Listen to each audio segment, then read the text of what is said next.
Samedi 4 mars, Virginie Efira est l'invitée de l'émission Les Rencontres du Papotin. L'actrice, récemment récompensée au César, a fait de rares confidences sur son premier mariage lorsqu'elle avait 22 ans. Une union désapprouvée par son père, pour qui elle avait alors fait une grave erreur. CIST, enfin, l'heure de la consécration pour Virginie Efira. La comédienne, 45 ans, a vaincu la malédiction qui la frappait au César, avec 5 nominations pour aucune récompense.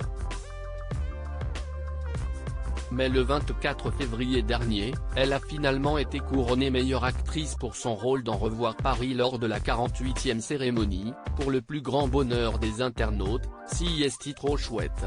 En même temps, j'ai fait 63 films cette année, donc arithmétiquement, je m'étais un peu donné une chance, a-t-elle plaisanté au moment de recevoir la statuette, quelques minutes seulement après avoir vécu un autre grand moment. Invitée à remettre le César d'honneur au réalisateur David Fincher, la comédienne a créé la surprise en accueillant le grand Brad Pitt sur la scène de l'Olympia. Une vraie soirée de gala, sous les yeux on ne peut plus fier de son chéri Nils Schneider.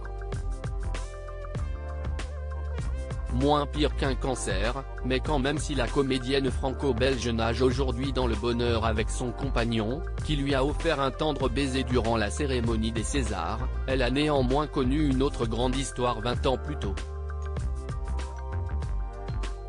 En 2000, elle fait la rencontre du comédien Patrick Ridremont qu'elle épouse 2 ans plus tard, alors qu'elle n'a que 22 ans. Une union qui ne plaît pas du tout à son père, médecin oncologue, comme elle l'a raconté lors de son passage sur le plateau des Rencontres du Papotin ce samedi 4 mars. Mon père m'a éduqué dans l'idée d'être une femme indépendante qui ne dépendait pas des hommes. Il a dû trouver très conventionnel qu'à 22 ans, je veuille me marier. Il m'avait dit qu'il ne fallait pas enfermer l'oiseau dans la cage. Il disait avec humour que c'était moins pire qu'un cancer, mais quand même, raconte Virginie Efira à l'un des journalistes qui l'a interrogé dans un extrait dévoilé par Télé Loisirs.